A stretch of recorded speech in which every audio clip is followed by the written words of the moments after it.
Express with RJ Netra. Unedited RJ Netra ಜೊತೆ radio ಸಿಟಿಯಲ್ಲಿ. Hi, ನಾನು ನಿಮ್ಮ ಮಿಸ್ಟರ್ ರಾಣಿ ಅಲಿಯಾಸ್ ದೀಪಕ್ ಸುಬ್ರಹ್ಮಣ್ಯ. ನೀವು ಕೇಳ್ತಾ ಇದ್ದೀರಾ ರೇಡಿಯೋ ಸಿಟಿ 91.1 FM. ನಾನ್ ನೇತ್ರ. ಈ ತರದ ಎಕ್ಸ್ಪೆರಿಮೆಂಟ್ ಮಾಡಬೇಕು ಅನ್ನೋದು I think is every actors dream. ಈ ತರ ರೋಲ್ ಸಿಗೋದು ತುಂಬಾ ಕಷ್ಟ. ಸೊ ಸಿಕ್ಕಾಗ ಎಲ್ಲಾದ್ನೂ ಮಾಡ್ಬಿಡ್ಬೇಕು ಅಂತ. ಕಷ್ಟಪಟ್ಟಿದ್ದೀರಾ ಅಂದ್ರೆ ನೀವು? ಅಲ್ಲ, ನಾನು ಒಬ್ಬನೇ ಅಲ್ಲ. I mean if U C, ಈಗ ಹೆಣ್ಣು ಮಕ್ಕಳು ರೆಡಿಯಾಗಿ ಬರೋಕ್ಕೆ ಒಂದು 20 ನಿಮಿಷದಿಂದ 40 ನಿಮಿಷ ತಗೊಂಡ್ರೆ ಗಂಡು ಮಕ್ಕಳು ಮೂಗು ಮುರಿತಾರೆ. ಇವಾಗ ಇಷ್ಟೊತ್ತು ಟೈಮ್ ತಗೋತಾರೆ ಅಂತೆಲ್ಲ. ನಾನು 4 ಗಂಟೆ ಕಾಲ ಮಾಡ್ಕೊತಿದ್ದೆ. And after 4 hours, so there used to be a full body shave, and then there used to be a base makeup, and then obviously we had to get the costumes on. Full body tinkering ಆಗಬೇಕು. And then everything has to be customized ಅಲ್ವಾ, because ಹೆಣ್ಮಕ್ಳ size ಬೇರೆ ಇರುತ್ತೆ, ನಮ್ಮ ಸೈಜ್ಗಳು ಬೇರೆ ಇರುತ್ತೆ. ಗಂಡಸರಾಗಿ chest and torso was slightly bigger. ಎಲ್ಲದೂ ಕಸ್ಟಮೈಸ್ ಮಾಡಬೇಕಾಯಿತು. From the shoes to the tip of my head, everything had to be customized. So ಅದನ್ನೆಲ್ಲ ಮಾಡಿಕೊಂಡು ನಾವು ಸೆಟ್ಟಿಗೆ ಬರ್ತಾ ಇದ್ವಿ. 8 ಗಂಟೆಗೆ ನಾನು ಸೆಟ್ಟಿಗೆ ಇರಬೇಕು ಅಂತಂದರೆ ನಾನು 2:15 ಸೆಟ್ ತಲುಪ್ತಾ ಇದ್ದೆ. So 2:30 to 8 o'clock we would finish everything. ಬಂದು ಶೂಟೆಲ್ಲ ಮಾಡಿ ಒಂದು 2 ಗಂಟೆ ಆಯಿತು ಅನ್ನೋಷ್ಟರಲ್ಲಿ ಮಧುಚಂದ್ರ ಸರ್ ಮುಖ ಮತ್ತೆ ಕೆಳಗಾಗ್ಬಿಡೋದು. ಯಾಕೆ ಅಂತಂದರೆ ನನಗೆ ಮತ್ತೆ ಗಡ್ಡ ಬಂದ್ಬಿಡೋದು. ಅಂದರೆ ಗಂಡಸ್ತನೂ ಒಂದು ಸ್ವಲ್ಪ ಹೊತ್ತು ಮುಚ್ಚಬಹುದಷ್ಟೇ, ಅಳಿಸಾಕಕ್ಕಾಗಲ್ವಲ್ಲ. So again we had to. So first ಒಂದು 6 months we had a little bit of trying around to understand. We took about 2 months initially to actually figure out makeup heng kuratte on my face and the rest of it. And then we did a lot of rehearsal in the film as well before we went on the ground to shoot.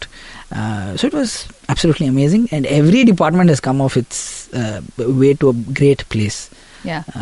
So I think that's the best part of the film right now. Yeah, absolutely. There are 2 things that I really want to talk about. One about your one meal diet regime. Correct. And generally ಹೇಳಿದ್ರಿ very important thing about mental clarity. ತುಂಬಾ ಜನ ಆ ಒಂದು point actually ಗೊತ್ತಾಗಿರೋದಿಲ್ಲ. That's on a spiritual level. We will get back to that discussion a little later. Absolutely. But coming back to Rani, ಈ characterization ಬಗ್ಗೆ ಮಾತಾಡೋದಾದ್ರೆ ನೀವು ಹೇಳಿದ್ರಿ ಇನ್ಕ್ಲೂಡಿಂಗ್ ಟಿಂಕರಿಂಗ್ ಮಾಡಿ ಬಟ್ಟೆ ಎಲ್ಲ ಹಾಕ್ಬಿಡಬಹುದು, ಬಟ್ ಮ್ಯಾನರಿಸಮ್ಸ್ ಇರಬಹುದು. All that somewhere border line ಇಲ್ಲೆಲ್ಲೋ ಟ್ರಾನ್ಸ್ ತರ ಕಾಣಿಸೋ ಅಂತ ಚಾನ್ಸಸ್ ತುಂಬಾ ಜಾಸ್ತಿ ಇರುತ್ತೆ.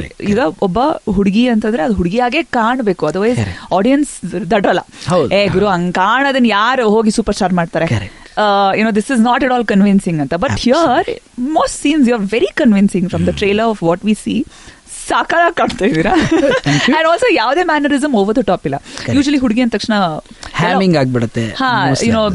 ಪ್ರಾಬ್ಲಿ ಸುಮ್ಮನೆ ಅನ್ನೆಸರಿಲಿ ಚೆಸ್ಟ್ ಮೂವ್ಮೆಂಟ್ ಇರ್ಬೋದು, unnecessary ಬಳಕೋದಿರ್ಬೋದು. But you've got it right somewhere. That I think is thanks to the entire team, and also ನಾನು ರಂಗಭೂಮಿಲಿ ಸಾಕಷ್ಟು ದಿವಸ ಮಣ್ಣು ತಿಂದಿದ್ದೀನಿ. ಅಲ್ಲಿ ಮಣ್ಣು ತಿಂದಿರೋದನ್ನ ಇಲ್ಲಿ ತೋರಿಸ್ತೇ ಕೆಲಸ ಮಾಡೋ ಥರದ್ದು ಒಂದು ಅವಕಾಶ. ಸೊ ಹೆಣ್ಮಗು ಪಾತ್ರ ಮಾಡಿರೋದು ನನ್ನ ಸ್ಕ್ರೀನ್ ಮೇಲೆ ಮೊದಲನೇ ಸರಿ, but of the screen on stage I've done such roles before. And ಅಂದರೆ ನಮ್ಮ ಊರಲ್ಲಿ ಹೆಂಗಾಗ್ತಿತ್ತು ಅಂತಂದರೆ ಯಾವುದು ಬೇರೆ ಪಾರ್ಟಿ ಇರಲಿಲ್ಲ, ಯಾರು ಇರಲಿಲ್ಲ ಹೆಣ್ಮಕ್ಳ ರೋಲ್ಗೆ ಅಂದರೆ ದೀಪಕ್ ಮಾಡ್ಬಿಡ್ತಾನೆ ಅಂತ. ಹೌದಾ? ಸೊ ಅವಾಗ ನಮಗೆ ಒಂಥರ ಏನಪ್ಪ ಇದು ಯಾವುದೇ ರೋಲ್ ಕೊಡ್ತಾ ಇಲ್ಲ, ನಮಗೆ ಬರೀ ಹೆಣ್ಮಕ್ಳು ರೋಲ್ ಕೊಡ್ತಾರೆ ಅಂತ ಅನ್ಸೋದು. But over time I have realised that every character is important, and if you can actually bring your voice to the character on some level, that's the biggest blessing as an actor.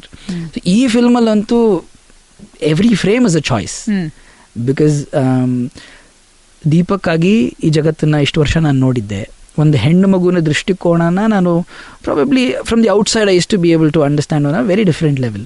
But when I stepped out as a woman and convincingly so, ಆಗ ಜಗತ್ತು ಹೆಂಗೆ ನನ್ನನ್ನು ನೋಡ್ತಾ ಇದೆ ಅದರ ಅನುಭವ ನಮ್ಮ micro level ನನಗೆ ಆಯಿತು. And I am just very thankful that the world is populated with men and women, and not just men on that level. And I am hopefully have become a better human being through this film ಅಂತ ನಂಗೆ ಆಸೆ ಇದೆ.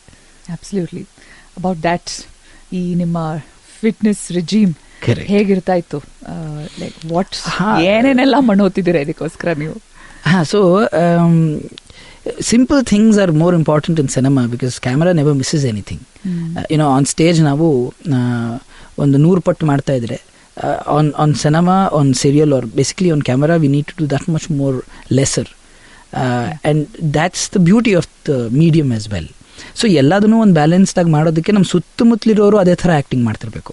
Typically ಏನಾಗ್ತಾ ಇತ್ತು ಕೆಲಸ ಮಾಡುವಾಗ, because there is to be no rehearsal, we is to all come in with our own forms of performance. ಅಂದರೆ ನಾನು ತುಂಬ ಸಟಲಾಗಿ ಏನೋ ಒಂದು ಮಾಡ್ತಿರ್ತಿದ್ದೆ, ಪಕ್ಕದಲ್ಲಿರೋರು ಇನ್ನೇನೋ ಎಕ್ಸ್ಟ್ರಾ ಲಾರ್ಜ್ ಆಗಿ ಮಾಡಿಬಿಡೋರು, ಈ ಥರ ಆಗ್ತಾ ಇತ್ತು. ಬಟ್ ಈ ಸಿನಿಮಾದಲ್ಲಿ ನಾವು ಸಾಕಷ್ಟು ರಿಹರ್ಸಲ್ ಮಾಡಿದ್ವಿ. ಆ್ಯಂಡ್ ನನ್ನ ಜೊತೆ ಇದರಲ್ಲಿ ಪಾರ್ವತಿ ನಾಯರ್ ಅವರು ಆ್ಯಕ್ಟ್ ಮಾಡಿದ್ದಾರೆ. ಶೀ ಈಸ್ ಬಹುಭಾಷಾ ತಾರೆ ಅವರು. She is acted in several films. And Madhuchandra sir ಜೊತೆನೇ ಇದ್ರ ಹಿಂದಿನ ಸಿನಿಮಾಲು ಅವ್ರು ಆ್ಯಕ್ಟ್ ಮಾಡಿದ್ರು. ವಾಸ್ಕೋಡಿಗಾಮ ಅಂತ ಒಂದು ಫಿಲ್ಮ್ ಮಾಡಿದ್ರು ಅವರಿಬ್ಬರ ಜೊತೆಗೆ. ಆ್ಯಂಡ್ ದರ್ ಇಸ್ ಶ್ರೀವತ್ಸ, ಅವನು ಇತ್ತೀಚೆಗೆ ಹಾಸ್ಟೆಲ್ ಹುಡುಗರು, ಡೇರ್ ಡೆವಿಲ್ ಮುಸ್ತಫಾ, ಈ ಥರ ಫಿಲ್ಮ್ಗಳ ಕೆಲಸ ಮಾಡಿದ್ದ. ಆತನೂ ಥಿಯೇಟರ್ ಬ್ಯಾಕ್ಗ್ರೌಂಡ್ ಇರೋನೆ. Madhuchandra sir who's written the script and directed the film and acted in it is also from the theatre background. So ಮೊದಲು ನಮಗೆ ಬೌಂಡ್ ಸ್ಕ್ರಿಪ್ಟ್ ಕೈಗೆ ಸಿಕ್ಕಾಗ ಸೀನ್ ಬ್ರೇಕ್ ಡೌನ್ ಅಂತ ಮಾಡಿಕೊಂಡು ಸಾಕಷ್ಟು ಕೆಲಸ ಮಾಡಿದ್ವಿ. ಲಕ್ಷ್ಮೀಕರಂತ್ ಅಂತ ಇನ್ನೊಬ್ರು ಆ್ಯಕ್ಟರ್ ಇದ್ದಾರೆ, ಅವರು ಥಿಯೇಟರ್ ಮಾಡಿದ್ದಾರೆ. And she was also part of the main scenes in the setup of the film. Because we did a lot of rehearsal, ನಮಗೆ ಸೀನ್ ಕ್ಲಾರಿಟಿ ಇತ್ತು. ಬಟ್ ಸ್ಟೇಜಿಂದ ಬೇಸಿಕಲಿ ಫ್ಲೋರಿಗೆ ಇಳಿದ ತಕ್ಷಣ, because we were a lot of theatre people together, ತುಂಬ improvisation ಆಗ್ಬಿಡೋದು. And ಮಧುಚಂದ್ರ ಸರ್ಗೆ ನಾವು ತುಂಬ ಕಷ್ಟ ಕೊಟ್ಬಿಟ್ಟಿದ್ವಿ ಪಾಪ. ಏನೋ ಸೀನ್ ಬರ್ಕೊಂಡು ಬಂದಿತ್ತಿದ್ರು, ನಾವು ಅದನ್ನು ರಿಹರ್ಸಲ್ ಮಾಡಿದ್ವಿ, ಅದನ್ನ ಬಿಟ್ಟು ಏನೋ ಮಾಡ್ಬಿಡ್ತಾ ಇದ್ವಿ. ಸೊ ಪಾಪ ಅವ್ರಿಗೆ ತುಂಬ ಕಷ್ಟ ಕೊಟ್ಟರು. Is accepted all of that. Is been very generous. Even though we have gone of script on so many levels. Is given us that space and time. So ಅದು ಕೊಟ್ಟಿದ್ರಿಂದ ನಾವು ತುಂಬ ಎಂಜಾಯ್ ಮಾಡಿಬಿಟ್ವಿ ಫಿಲಮ್ನ. ಸ್ಕ್ರಿಪ್ಟ್ ಓದಿದಾಗ ನಮ್ಗೆ ಎಷ್ಟು ನಗು ಬಂತು, ಪರ್ಫಾರ್ಮ್ ಮಾಡಿದಾಗ ಇನ್ನೂ ಹೆಚ್ಚು ನಗು ಬಂದಿದೆ. And hopefully that is translated to the screen today. And very happy that we've done this. Stars Express with Unedited RJ Netra ಜೊತೆ Radio City Ali. ಹಾಯ್, ನಾನು ನಿಮ್ಮ ಮಿಸ್ಟರ್ ರಾಣಿ ಅಲಿಯಾಸ್ ದೀಪಕ್ ಸುಬ್ರಹ್ಮಣ್ಯ. ನೀವು ಕೇಳ್ತಾ ಇದ್ದೀರಾ ರೇಡಿಯೋ ಸಿಟಿ 91.1 FM. ನಾನ್ ನೇತ್ರ.